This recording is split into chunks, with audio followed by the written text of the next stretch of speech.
Olá! Sabe aquela imagem super famosa da Dorothy, o espantalho, o homem de lata e o leão na estrada de tijolos amarelos? Ah, sim. Quem não conhece, né? Do filme de 39. Marcante demais. Exato. Mas o curioso, olha só, é que essa é só a quarta adaptação para o cinema do livro original, lá de 1900, do L. Frank Baum. Quarta já? Nossa. E tem mais antigas ainda, né? Descobriram uma de 1910. E isso muda curtinha, uns 13 minutos, dirigida pelo Otis Turner. Interessante como a história já chamava a atenção visualmente desde cedo. Pois é, mas o que a gente vai conversar hoje é sobre um contraste, assim, bem chocante, né?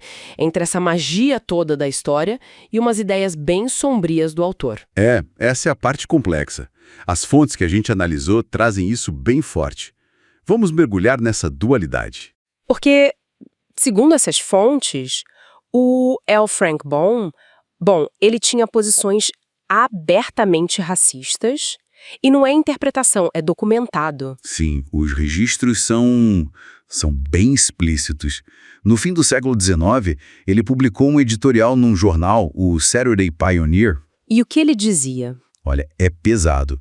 Ele defendia com todas as letras o extermínio dos povos nativos americanos. Chegou a chamar eles de cães-choramingas. Meu Deus, cães-choramingas, que horror. E ainda criticava o governo da época, achava que o governo era gentil demais com os nativos. É bem chocante pensar que isso veio do criador de Oz. Totalmente chocante. Fica difícil associar com a fantasia, com Oz, né? E algumas fontes que a gente viu até sugerem que talvez essas ideias dele tenham aparecido na história. É uma linha de análise que existe sim.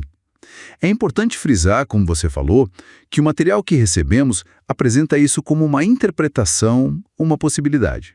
Certo, uma leitura. Isso. Um exemplo que as fontes citam é a ideia de que os macacos alados poderiam ser uma representação alegórica, meio que um símbolo negativo de afro-americanos. Nossa. Refletindo o racismo da época, então. Exatamente. É uma hipótese levantada baseada nesse contexto histórico e nas visões do autor. Não é um fato consumado, mas uma leitura possível que consta no material. Entendi.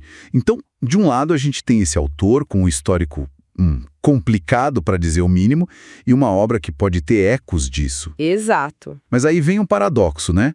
Porque a história, especialmente o filme de 39, tomou um rumo cultural totalmente diferente, completamente inesperado, né? O filme virou um ícone para a comunidade homossexual. Foi abraçado de uma forma muito forte. Como assim? Por quê? Aparentemente, é a história de buscar seu lugar, de formar uma família que não é a de sangue, mas é escolhida, de enfrentar um mundo que às vezes é hostil, tudo isso ressoou muito, sabe? Faz sentido. E daí que vem aquela expressão, amigo de Dorothy. Exatamente. Numa época com muito mais repressão, era tipo um código, uma forma discreta de se identificar dentro da comunidade LGBTQIA+. Que interessante isso, funcionava como uma senha quase. Pois é.